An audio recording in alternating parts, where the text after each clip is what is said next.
Hello and welcome to another episode of the Therapist Connect podcast.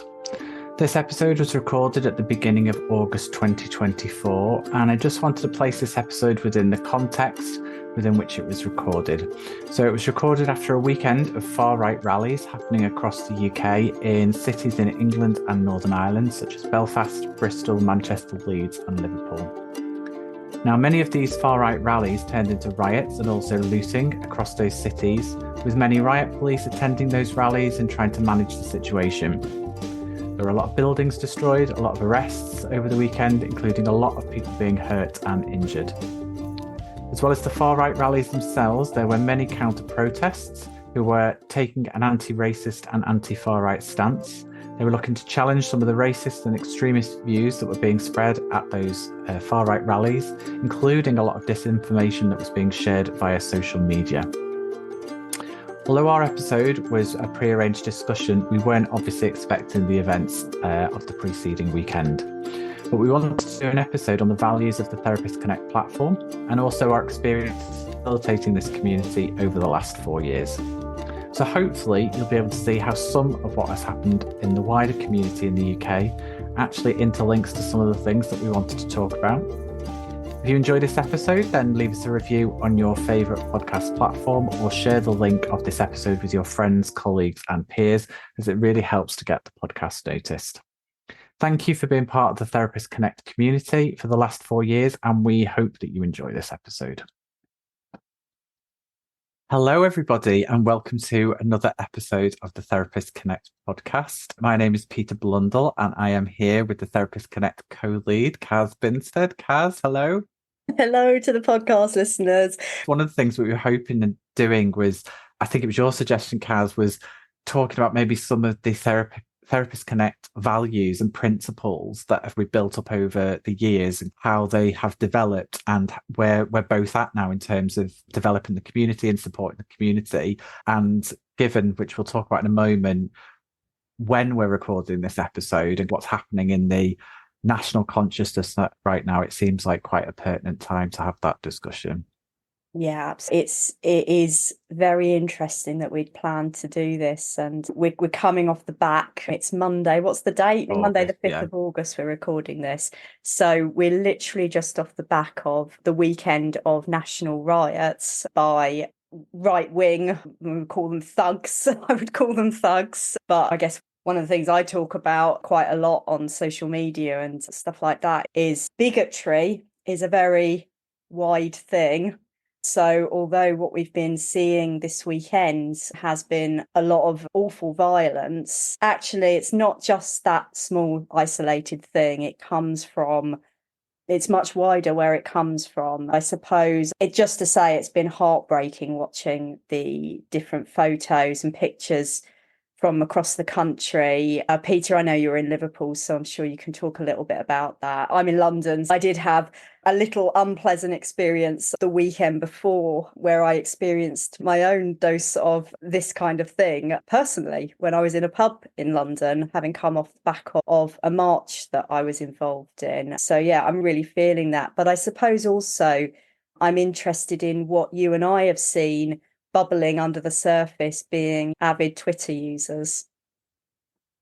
Yeah, absolutely. And we're going to talk about some of that. I suppose being here in Liverpool, seeing some of the violence that's happened at the weekend and knowing people who have been frightened to go out of their homes because of what's happening on the streets in Liverpool. I was glad to see that there, as well as the far-right rallies, there was also the counter-protesters and anti-racist protesters who were standing up to that. And I was glad to see Liverpool. I know that happened in lots of other cities as well. But actually the city centre having to be closed down and shops closing because people didn't feel safe leaving the city or going into the city centre. So it's at the forefront of my mind at the moment as we go into this discussion. And I think also what you're saying there, Caz, is the wider impact of some of these views that are out there, these far right-wing views, but actually we can see them manifested in lots of different ways, not just out in these riots and on the streets, but also coming through on social media as people become more emboldened to express some of this bigotry. Yeah, definitely. And I think it's really hard to know how to stand up against this stuff at the moment. I think it is important to stand up against it. It's the way that fascism has always been defeated. And yet, like you said, it's been great that counter protests have been going on, but it's also been incredibly unsafe for people who've even been in those protests. It's important that people can keep themselves safe while standing up, which is something that we have experienced ourselves within the Therapist Connect community. We do have, one of our core values is relational activism and compassionate activism. And we've always talked a lot about the importance of seeing people, accepting people, accepting difference and all of that kind of thing. Human beings are human beings. And yet, as a community, we've seen that line between how do you keep yourself safe and how do you stand up for things? Yeah.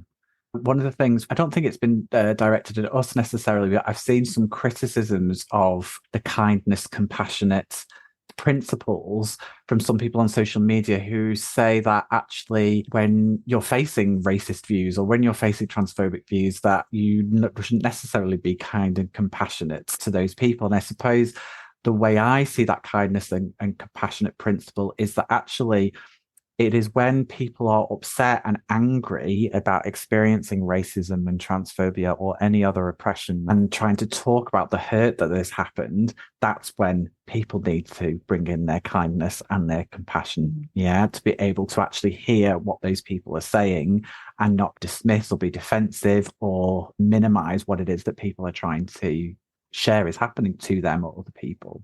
Yeah, there's different ways of doing activism, right? And there's different ways of standing up against things. But I suppose it's a point that you and I have always agreed on, the importance of relationships. And also in a climate like this, the more anger there is, the worse that's going to get. Of course, there's so many different ways. We can talk about activism, but you can write a social media post. And that can be an effective way of really getting your views out. And I suppose there's activism, which is actively being out there, but then there's also activism in terms of supporting others who are out there. One of the things I was reflecting on when we were coming on here, I was thinking about all the different podcast guests that we've had on over the last 4 years and how some people have been apprehensive about becoming on the podcast and sharing aspects of their experience, but also some people have not felt safe enough to come on the podcast and share some of their experiences and not felt safe enough to share their experiences within the therapy community. And that also scares me a little bit, feeling afraid of the therapy community and how they're going to react and respond to someone sharing aspects of their lived experience. And that's based on their previous experiences of sharing things. Maybe we can talk a little bit about the therapist community itself and our own journey, if you like, as Therapists Connect. And then also we can talk about Twitter in between that because they go hand in hand. But just on Therapists Connect itself, Peter, you, before we came on, I don't know if you can remember what you said to me, but you said something. Do you want to have a go? It just felt so and so powerful in terms of our own experience. I'm not sure I can remember it. Caz said, remember that. And I thought, yeah, I will. And now it's completely gone out of my mind. I think what I was trying to talk about was the layers of how things have affected us in terms of, as we started as Therapists Connect, that's it. We tried to be as inclusive as we possibly could, as many therapists as we possibly could, so that each person's views could be expressed. And I think what's happened over the last 4 years is that it's tested our limits, I think, in terms of trying to include everybody. And we really start to think about what views are we including? What is our page about? What values are we sharing on our page? And I think we can admit it, in the past, sometimes maybe we have, I'm not saying encouraged, but we've shared things that maybe we reflect on afterwards that actually maybe that wasn't the best thing to share. Maybe that didn't uphold our values actually as much as we see them now. And now I think we're more along the lines of how safe is our platform for other people? Where's the starting point of the conversation? It's not just that we have an open conversation. There must be a starting point. And I think both of us believe in anti-oppressive practice and developing safer spaces. And so I think that's what we've tried to do over time. I think it's really interesting, that question of how you include people, what inclusion actually means. Therapists Connect, by the way, started in the pandemic year 2020. So that sense of including everybody, because people didn't have their usual kind of networking groups or ways of being with other therapists. So it's very important actually to have a place for therapists to come and chat and be together and connect. But I think that, yeah, as time has gone on, there's been something about how do we do inclusion in a way that is really properly about inclusivity and respecting all human beings. And it sounds so simple, but it's not simple.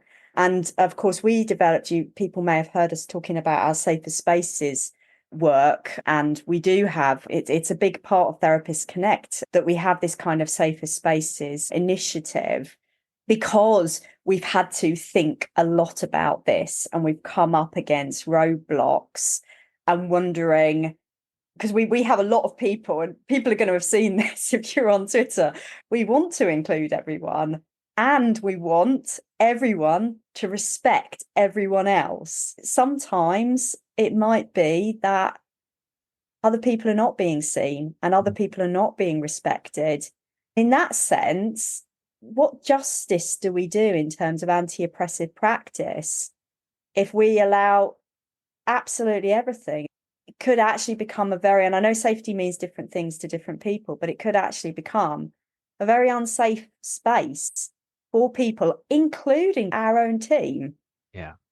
And I think there's something for me around, at the start, I think we were encouraging debate and discussion, and that we would encourage that now. But I think when it moves into a space where people are discussing other people's identities or aspects of practice which could be harmful, and we're having those discussions and people haven't maybe fully processed or understood their own position, their own intersectionality, their own privilege, say, for example, those discussions then become harmful to other people. And I'm also not sure now whether should they be public discussions. If you've got something to work through and something to reflect on, yeah, maybe you do want to talk to other therapists about that and work through something. That should be in a private space rather than in a public one. Yeah, because multi-layers to the arena that we operate in, which is social media, because exactly everything that you're saying there. And then you've got the added thing of what social media does to people. And I experience this at times. You have a bad day, you're feeling a bit stressed, bang something out on social media that on another day you probably wouldn't have done. And I think that we see this is the thing with Twitter. It can become a space where almost like anything can be said. And if you weren't on there, you might not actually be saying those things to people. So I think it's very easy for folk to lose themselves. And that's something that we have to also consider as a platform. I think there's also something interesting around, and I've seen discussions about this, and maybe it's a bit different between, I'm going to generalize a little bit, but maybe like the American therapists versus the UK therapists. There could be lots of different reasons for that. But whether as a therapist we should behave differently online versus your average member of the public. Now, my belief would be, I do think we need to behave differently online. Like, I think we need to be mindful about the values and the ethics that we are advocating for and that we're bringing. I have seen other therapists say, I'm just a human being. This is how I work. I'll just express whatever I'm thinking and feeling. And we've probably both seen some horrible situations where therapists have been bringing people down who are clearly going through something quite difficult at that moment in time. And where's the empathy and the compassion for the people that you're trying to engage with, whether you are morally or intellectually right on the point that you're making? It's also about how you're engaging with somebody, which I think is really important as a therapist. Yeah, I mean, there's so much to think about in terms of ethics and the use of social media, and we're only just really scratching the surface. But it is something that I guess you need to be thinking about how you use your social media accounts. Peter and I, we use our social media accounts differently. We've had many conversations over the years, and I think that in terms of self-disclosure or boundaries or whatever, we may have slightly differing views on what Peter might choose to put out, what I might choose to put out. But what we do have in common is that we've both thought a lot about that, think about what that means for us individually, what it means in terms of our way of practice and our modality. So this is really important. I agree with what you say. We cannot escape the fact that we are therapists. Now, I have a bit of a bugbear about the straitjacket that I feel like I've been wearing for so many years. I've been really feeling this year this sense of getting rid of my shackles, if you like. I do feel like there can be a big kindness sometimes in terms of that you are allowed to do this, you're not allowed to do that. And even in discussions about thinking about your own privilege and all the anti-oppressive discussions that we have, which are so important, even that, sometimes it's such a lot to think about. And you're always thinking about these things that then that in itself feels too much. So, but the truth is we are therapists and we are putting ourselves out there and we are representing our profession, and clients can find us, current clients, but also remember, if you're in private practice, clients will be looking for therapists and they may well send you an email, but they might also look at your social media as well. So there's something else about that. So yeah, that balance between being able to be free as a human being and also the fact that you are a therapist, it requires quite a lot of thought, actually. Yeah, it does. And I suppose I think there's something also important about thinking about the spaces where you talk about that and making sure that you've got support around that. It's probably something that could be discussed in supervision around what you put out there, because it's possibly how it impacts on the therapy that you might have with clients if they see it, but also the impact on you as a therapist by being out there and the things that you post. And there's so many different ways that things can be interpreted. It's difficult to think through all of the nuances of that. Both of us have had that where we posted something and someone's gone, well, hold on, what about this or that language that you've used? Or how about this? And as soon as someone points it out, you think, oh my goodness, why didn't I see that before I posted it? You maybe apologize or amend it or edit it or take it down or whatever. But it's quite difficult to think through absolutely everything before you're putting something out there. Yeah. And I feel like then talking about us as Therapist Connect co-leads, so this is another role, if you like. I'm really pleased we're at the moment we're on a break. We're recording a podcast. We're on a break in every other sense of the word, in that our accounts are closed at the moment and we're giving ourselves a month off this summer, which I'm really pleased about. It's the first time we've done that as well, had a whole month not Yeah. working in the last 4 years. Yeah, we've taken, we used to not take any breaks, and then we began to put it in. And credit to Helen, who is a member of our team, who has helped me and Peter particularly a lot. I love what we've done as a platform. I love being in community. People will know that I love being in community. I love chatting with people and I like being with practicing therapists, but I also like the fact that we've been able to ourselves come from different worlds as well, and really try and make, in this spirit of inclusivity, really try and make Therapists Connect a platform where, in addition to whoever you are, but whatever you do in the therapy world, you can have a place. But yeah, I'm very aware of our own identities and our own lives and the importance, and our own time. Let's not beat around the bush. We've put a hell of a lot of free time into this community, which we've chosen to do. And like I say, it's been great, but also there will be limits to what we can do as people. And I really want to say this while I'm on this podcast. There are sometimes limits to what me and Peter can handle as people, because sometimes I feel there's going to be things going on even in the therapy world, discussions about certain kinds of things, and we're not just machines.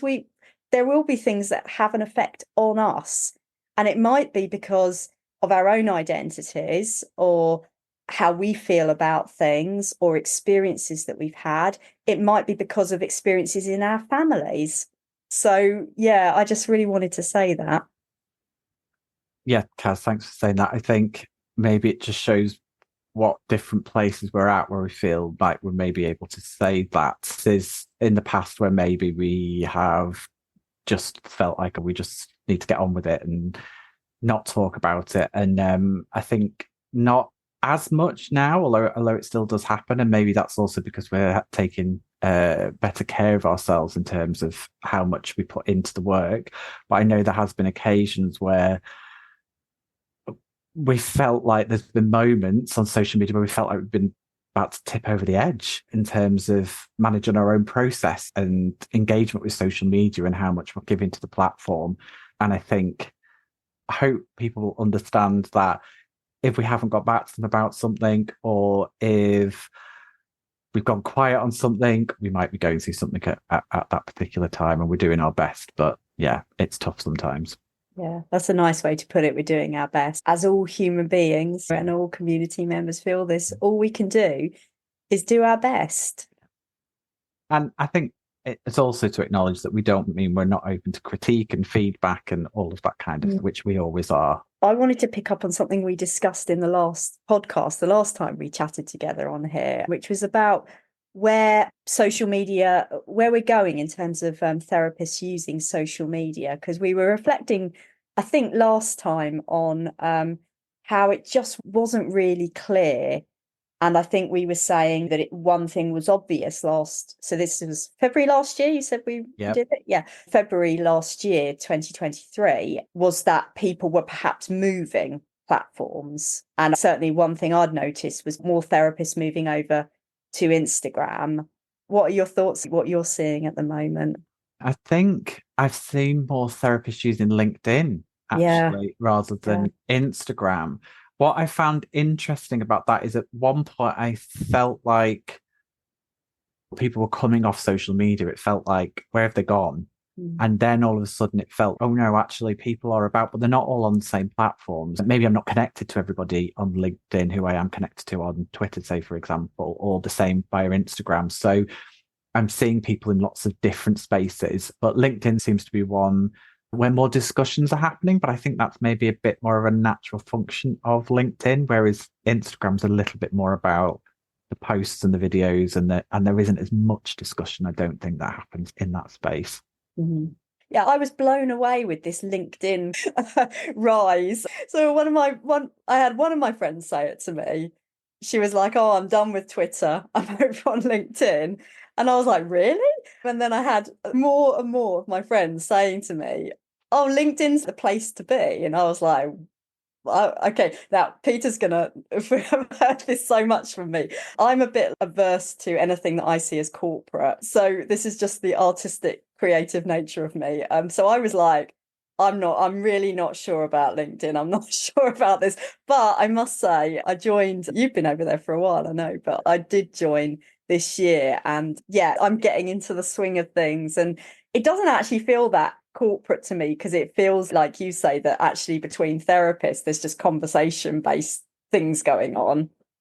I was going to say, you've got lots of therapists on there, so it's probably not going to feel very corporate, is it? Some people might be. That is true. Yeah, it was a bit of a sweeping generalization. I think there's so many different platforms now. There's kind of Blue Sky, there's TikTok, there's so many different platforms. And I think it's interesting to me, as therapists, do we need to have something on every single platform? People are taught if one platform goes down or disappears or gets taken over by Elon Musk, then do we then want a different platform? And if you've only fostered a group of people on one platform, it then makes it difficult to transfer over, or it can make it more difficult to transfer over. And I should mention Threads in there somewhere as well. It's just reminding me of when we actually thought Twitter was going down. Do you remember? I don't know if people were aware, everyone on Twitter was aware of this, but I can't even remember when it was, but it must have been when Elon Musk was first buying it, or was he going to buy it, or was it all going to fall through? Something like that.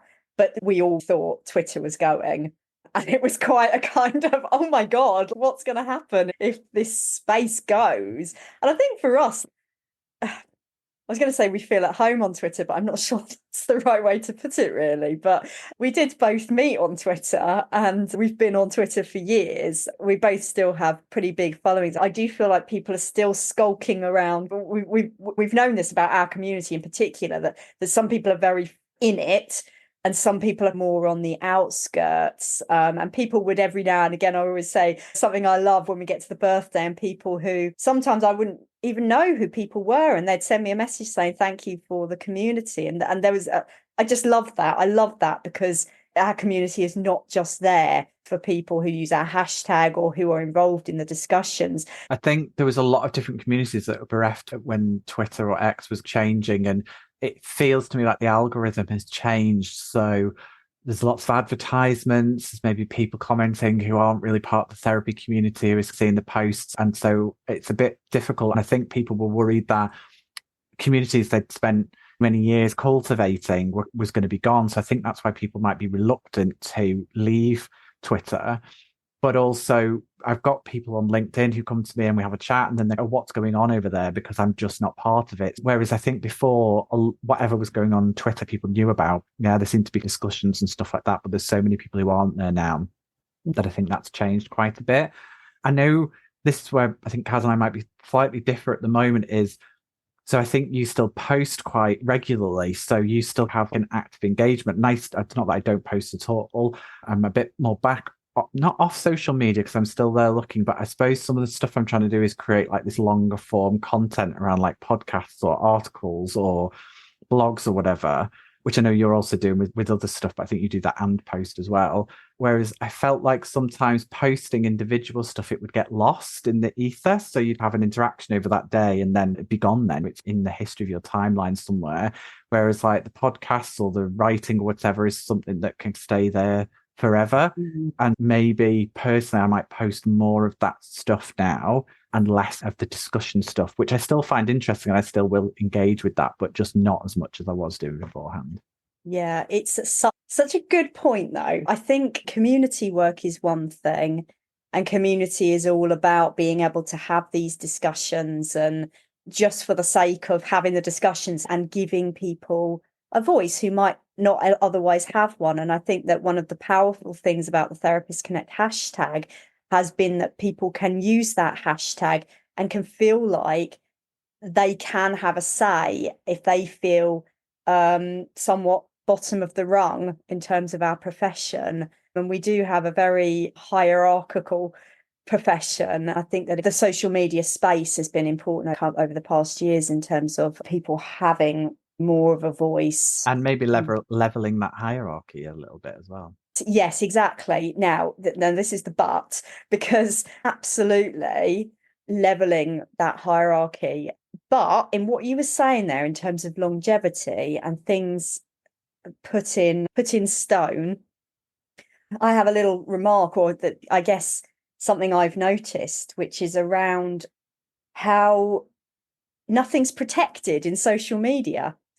You can write a tweet, you can write a post, you can even do a podcast. And I know that with referencing these days, you can pretty much reference fairly. But and of course, Peter's going to know, being an academic, Peter knows so much more about this than I do, even though I am a writer as well. But if you have an idea or if you've done something, actually, and this is aside from community work, but maybe this is about individual stuff where you can say, oh, actually, I did that, or I talked about that. This is something I've tried to really think about myself, because I'm so for community and working together, collaboration. I'm all for that. But I think for me, sometimes I don't give myself enough. You were one of the first people to do that, or you and Peter were one of the first people to do that. I had discussions with Professor Lynn Gabriel and John Wilson from Online Events. Obviously, Online Events has been community-based. They've been around longer than Therapists Connect, but it felt like they were very much there with us when we were in the pandemic. And I was chatting with them, and they were both saying Therapists Connect was doing a lot of the stuff that other communities and other people are writing about and doing now. Therapists Connect was actually doing that first. In terms of hierarchy and power, so giving people a voice does bring people up and help to address that. But on the other level, if some of the people with the most power in this profession are then jumping things that have been said by, say, a private practitioner out there who just writes a tweet or whatever, has a really great idea, and someone else with power picks it up and runs with it, that then does the opposite. So I almost feel, and maybe this is something for us to think about, as a community and depending on our time and stuff like that. But yeah, how much as a real community-based platform we can even model something in terms of the protection and the respect around, ideas that people have or whatever. Yeah, Does that make sense what I'm saying? It does make sense. I don't know why this image is coming to my mind, but I was thinking about, because I've always thought this, that Twitter has been a bed of ideas, just lots of people's opinions and ideas and thoughts and reflections. I just had an image of a vacuum cleaner. So as if someone was just coming along to that and going, just sucking it all up and going, yep, thanks very much. That's fantastic. I'll take all of that for me, but not actually giving credit to the people who came up with it in the first place. And sometimes that might be unintentional, as in, oh, you've read the idea and then you've forgotten who came up with it, or you even believed that you came up with it yourself, but actually it was something that you read somewhere. And also the intentional, where people have been working in this area for a long time, yet you're taking the learning from them and portraying it as your own idea. So I feel like we're coming to the end now of our discussion. We didn't script any of it. We just said we were going to see how it went. One of the things we did agree upon is that we were just going to share this quote from the Handbook of Social Justice in Psychological Therapies, Power, Politics and Change, which is edited by Laura Ann Winter and Divine Chirora. It's the very last paragraph of the book, written by Laura and Divine, and we just thought this kind of represented some of the things that we wanted to talk about today. Social justice action can, and often does, come with risks for the individual or individuals or community groups who engage in action and activism. This is particularly the case where the individual is minoritized or marginalized themselves and advocating or engaging in social justice work connected to their marginalized identities. Historically, we know there are many examples in which activists were murdered or suffered political violence and silencing. There are costs to engaging in this work, and these should not be ignored. We need to acknowledge these costs and take care of ourselves and of one another as we progress in trying to change things for the better. And then their final line is, we hope that the ideas contained within this book help our professions to do just that. I suppose what we're hoping for is that some of the thoughts and reflections that we've had in this podcast and some of the other guests of the podcast and the community are moving the dial towards that as well. Yeah, amen to all that. Thank you, Laura and Divine, as well. So thank you, everyone, for listening to this podcast episode. We'll be back next month talking to more therapists about their life and work. Thank you very much.